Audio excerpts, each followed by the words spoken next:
The film begins with a narration stating that in the future, humanity is expected to evolve into better beings. Scientists even predict that humans will continue to advance and become increasingly intelligent. Yet the opposite happens. They experience severe regression and grow dumber over time.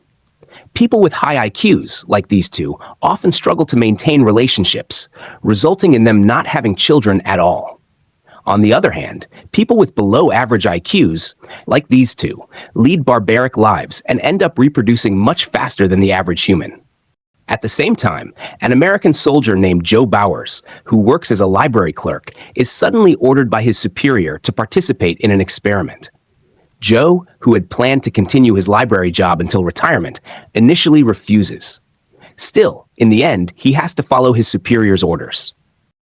Elsewhere, during a military meeting, Lieutenant Colonel Collins explains that scientists have created hibernation pods capable of keeping humans in hibernation for years. Joe is chosen for the experiment because he has an entirely average IQ and no family. They also recruit several female soldiers, but since they fail to find a suitable candidate, Collins ends up recruiting a female gang member named Rita. Collins persuades the gang leader to lend Rita for a year in exchange for clearing her criminal record and some payment. When Joe and Rita are about to undergo the experiment, Rita panics, thinking it is highly dangerous. However, she calms down after Joe reassures her that they simply need to sleep peacefully and will be awakened the following year when the experiment ends.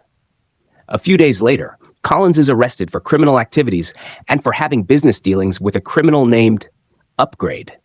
This leads to all of Collins' research being shut down, including the human hibernation project involving Joe and Rita. Yet, their fate turns out to be much better than humanity's. Humans grow more foolish as scientists focus on trivial issues while ignorance spreads worldwide. After 500 years, humans can't solve basic problems like overflowing trash.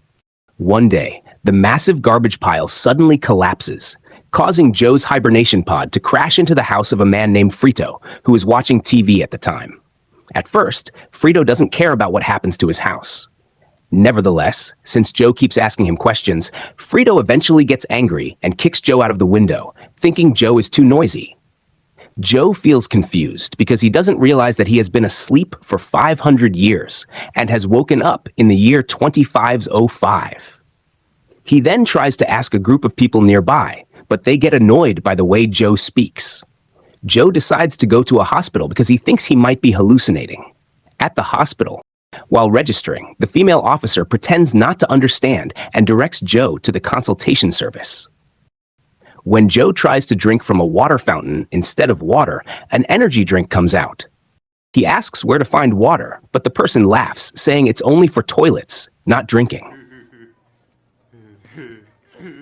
Joe proceeds to the diagnosis area, where he is told to insert a device into his ears, mouth, and lower body. Even so, the staff member gets confused and the devices end up getting mixed together. Soon after, Joe meets a doctor who is supposed to examine him. Instead, the doctor comments that Joe's way of speaking sounds very primitive. In this era, normal people speak in slang. The doctor then asks Joe to pay a consultation fee of $5 billion. After looking at the bill, Joe finally realizes that he is now in the year 2505. He looks out the window, but the city seems more chaotic and messy than futuristic. Noticing that Joe doesn't have an identity tattoo on his hand, the doctor panics and activates an alarm to call the police, forcing Joe to flee from the hospital. Joe still cannot believe he is in the year 2505. The world looks chaotic with an economic crisis and declining civilization.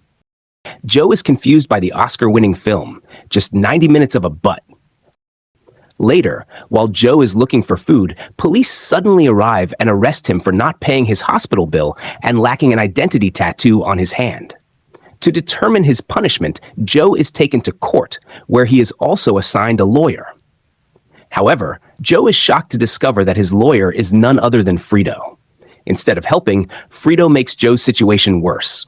He accuses Joe of damaging his house wall and insists that the judge punish him. Frito even demands compensation. Joe tries to convince everyone that he is innocent, but it's futile because everyone just laughs at him.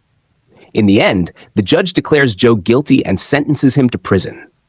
Meanwhile, after Rita wakes up from her hibernation, she tries to contact her gang leader, Upgrade, unaware that she is now in the year 2505. She even manages to trick a man and obtain a lot of money. The next day, Joe is taken to the identity tattoo station. When asked to provide details about himself, he replies that he's not sure, leading the computer system to register his name as not sure. Then, Joe goes to a place to take an IQ test. He easily answers all the questions, while others struggle, even though the test is usually for children. Joe is then transported to a prison, but realizing how unintelligent people of this era are, he tricks a guard and successfully escapes.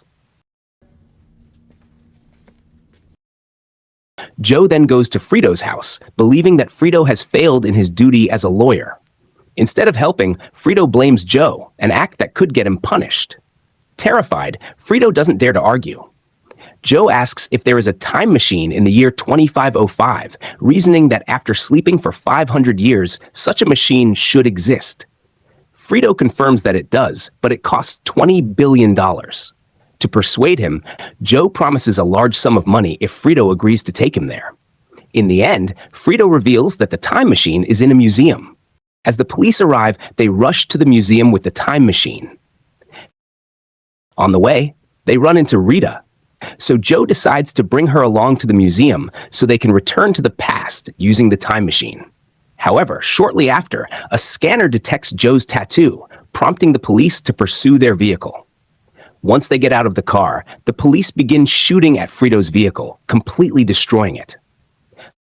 The next day, the three of them arrive at the largest shopping center, Costco, where a train station can take them to the museum. While Rita is in the restroom, one of the devices there accidentally scans Joe's hand, and he is arrested by the police. However, instead of being sent back to prison, Joe is taken to the White House, the residence of the President of the United States. Joe is completely shocked to learn why he was brought there. He has been declared the smartest person in the world after scoring perfectly on an IQ test. Joe is even more surprised to find out that the President of the United States in this era is not a politician, but a wrestler and former adult film actor named Camacho. At night, President Camacho holds an important meeting with the council members. As he begins his speech, they protest, criticizing his policies and calling him foolish for failing to handle the global crisis.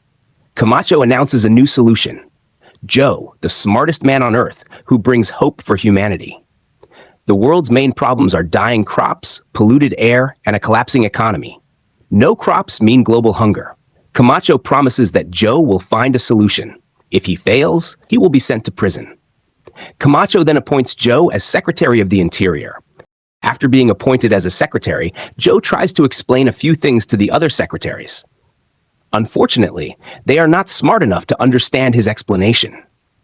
Since Joe wants to go home, he asks Frito to draw a map leading to the museum while he distracts the secretaries to escape from the place. While Joe and the secretaries are inspecting the drought-affected fields, he asks some officials to find Rita, claiming that she is his friend and has knowledge about plant care. Once Frito finishes drawing the map and the officials successfully find Rita, Joe plans to escape to the museum with her using the map. However, Joe changes his mind after seeing Frito's map, which looks like a child's drawing. Then he realizes that the water used to irrigate the plants is actually an energy drink from the Brando company. Brando has manipulated people by claiming water is unsafe to drink. They bought the Food and Drug Administration and the Communication Agency to declare their product safe. In the end, Joe realizes that this world must be saved, and this time, he will take the lead.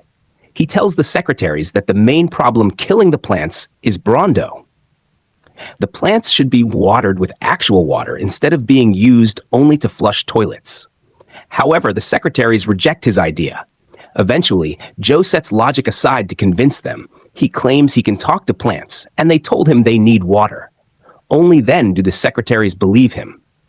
As the Secretary of the Interior, Joe orders all plants to be watered with water and promises that they will start growing soon if his plan works. If his plan succeeds, President Camacho will issue a pardon for him.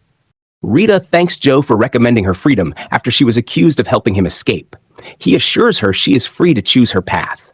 Days after using water for irrigation, Brondo's sales drop, causing mass layoffs and protests. The secretaries fear an economic crash, and people blame Joe. This is all your fault? What? Yeah. The president decides to imprison Joe again. During her free time, Rita visits Joe. He asks her to find Frito and search for a time machine to return to the past. Before parting, Joe tells her to remind people to keep reading and learning after going back in time.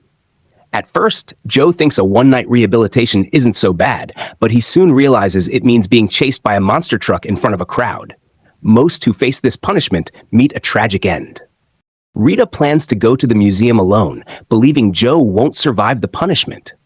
But when she looks out the window and sees the plants growing, she decides to tell President Camacho to stop Joe's punishment because he has succeeded.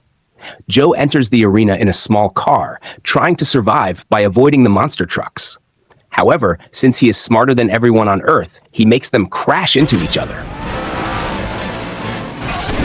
Meanwhile, Rita informs Camacho about the growing plants, but he doesn't believe her. Joe's struggle isn't over yet, as one of the monster truck drivers has a gun, forcing him to hide. Rita plans to broadcast the growing plants on TV. She hires a cameraman and persuades a staff member in the broadcast room to air it. Unfortunately, Frito and the cameraman head to Starbucks instead.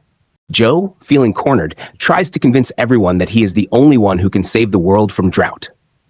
However, they just laugh at him, not understanding what he means. After Frito and the cameraman finish their coffee at Starbucks, Frito punches the cameraman for mocking him, causing the camera to fall right onto the plants. Realizing what he must do, Frito finally records the growing plants. President Camacho immediately rescues Joe and declares him free from rehabilitation. A few days later, while everyone celebrates Joe's success, Rita tells him she doesn't want to return to the past as planned. She doesn't want to deal with Upgrade again and prefers to leave her bad habits behind. This is the perfect time for a fresh start. Besides, people now see her as smart, and she is even offered a job as a Starbucks CEO. President Camacho then issues an executive order appointing Joe as his vice president.